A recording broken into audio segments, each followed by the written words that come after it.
Hi everyone எல்லாருக்கும் வணக்கம். இந்த எபிசோடில் யூத் அப்படிங்கிற படம் ரிலீஸ் ஆகிருக்கு. ஸோ இந்த படத்தை பற்றி படம் எப்படி இருக்குது வாங்க பார்க்கலாம். யூத் படத்துடைய கேஸ்டிங் அப்படிங்கும்போது கென் கருணாஸ், சூரஜ், தேவதர்ஷினி போன்றோர் நடித்திருக்காங்க.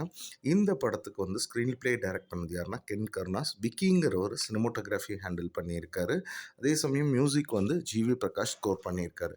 யூத் படத்தின் கதை அப்படிங்கும்போது இந்த படம் வந்து 2014 நடக்குது.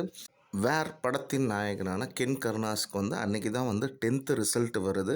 அப்படி இருக்க, அதாவது கென் கருணாஸை பொறுத்த வரைக்கும் அவர் மேலே நம்பிக்கை வச்சு இவன் நல்லா முன்னேறுவான்னு நினைக்கிறது அவங்க அம்மா மட்டும்தான். அதர் தேன் தட் இவர் படிக்கிற ஸ்கூலாக இருக்கலாம், அட் தி சேம் டைம் இவங்க அப்பா, சுற்றி இருக்கிற எல்லாருக்குமே இவன் வந்து ஒரு உருப்படாதவங்கிற மாதிரி எண்ணம் இருக்குது. அதே சமயம் கென் கருணாஸ் வந்து 10th பாஸ் ஆகிடுறாரு. எல்லாத்துலேயுமே 36 எடுத்து பாஸ் ஆகுறாரு.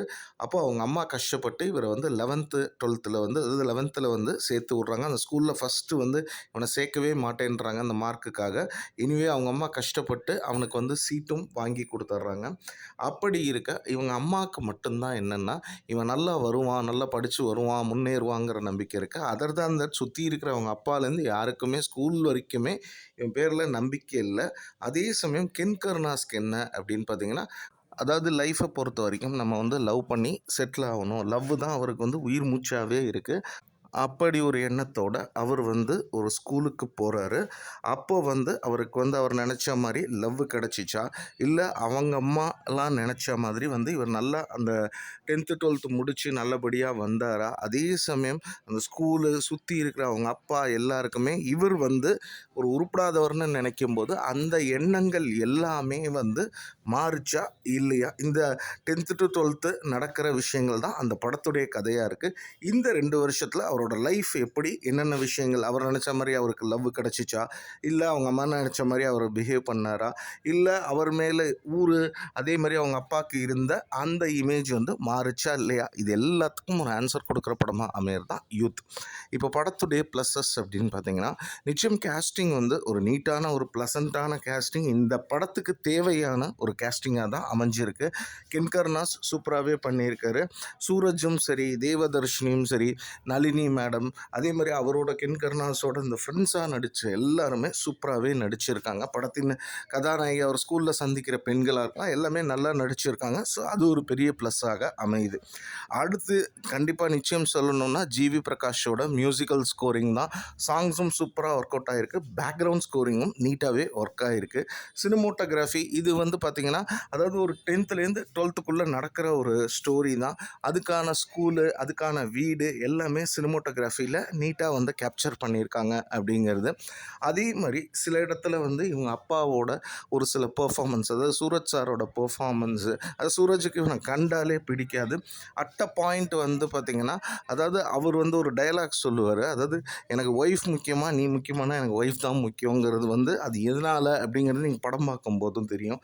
மற்றபடி பார்த்திங்கன்னா, அதாவது இவங்க லவ்வை பற்றி ஒரு ஸ்கூல் டேஸில் வந்து இருக்கக்கூடிய ஒரு லவ்வை பற்றி கிளைமேக்ஸில் ஒரு விஷயம் சொல்லுவார். ஸோ அதுவும் நல்லா இருக்குது. 2K கிட்ஸு, ஜென்சி கிட்ஸு இவங்களுக்கெல்லாம் வந்து நிச்சயம் இந்த படங்கிறது கவர் ஆகிறதுக்கு இருக்குது.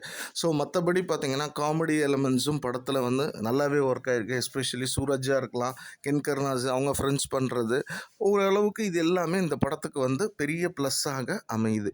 சரி, இந்த படத்தில் வேறு என்னெல்லாம் செஞ்சுருந்தா இந்த படங்கிறது வந்து இன்னும் பெரிதாக இருந்திருக்கும் அப்படின்னு பார்த்திங்கன்னா, ஸ்டோரி வந்து ஒரு ப்ரெடிக்டபிள் ஸ்டோரியாகத்தான் நிச்சயமாக அமையுது. அதை தாண்டி பார்த்திங்கன்னா, அதாவது டுவர்ட்ஸ் அந்த கிளைமேக்ஸில் வந்து வரக்கூடிய ஒரு சில காட்சிகள் வந்து ஏற்கனவே சில படத்தோட ரெஃபரன்ஸ் ஆல்ரெடி நம்ம பார்த்தது, அந்த இம்பார்ட்டன்ஸ் கொடுக்குற விஷயங்கள்லாம் ஏற்கனவே ஆல்ரெடி பார்த்த ஒரு படத்தோட ஒரு சில ரெஃபரன்ஸ் நமக்கு தோணுது. அது டேரக்டர் அதை மைண்டில் வச்சுட்டு பண்ணல, பட் அந்த ரெஃபரன்ஸ் வந்து நமக்கு தோணுது. ஃபைனலி யூத் படம் எப்படி இருக்குது அப்படின்னு பார்த்திங்கன்னா, படத்தின் நாயகனான கென் கருணாஸை பொறுத்த வரைக்கும் எல்லாருமே உருப்பட மாட்டாங்கன்னு நினைக்கிற ஒரு கட்டம். அதே சமயம் அவங்க அம்மா மட்டும்தான் இவன் நல்லா படித்து வருவாங்கிற ஒரு எண்ணம்.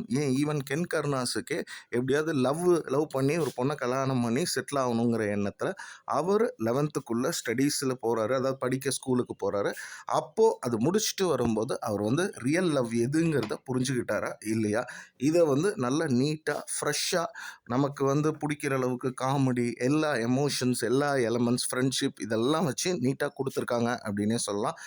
ஆஸ் டைட்டில் மாதிரி இந்த யூத்துங்கிறது வந்து நிச்சயம் 2K கிட்ஸு, ஜென்சி கிட்ஸை வந்து கவர்றதுக்குங்கிறது அதிக வாய்ப்பு இருக்குது. மற்றபடி ஒரு ஜென்ரல் ஆடியன்ஸாக நம்ம பார்த்தோம் அப்படின்னாலுமே இது வந்து ஒரு டீசென்ட் வாட்ச் படமாகத்தான் இந்த யூத்துங்கிறது அமையுது. படத்தை பொறுத்த வரைக்கும் UA சர்டிஃபைடு தான்.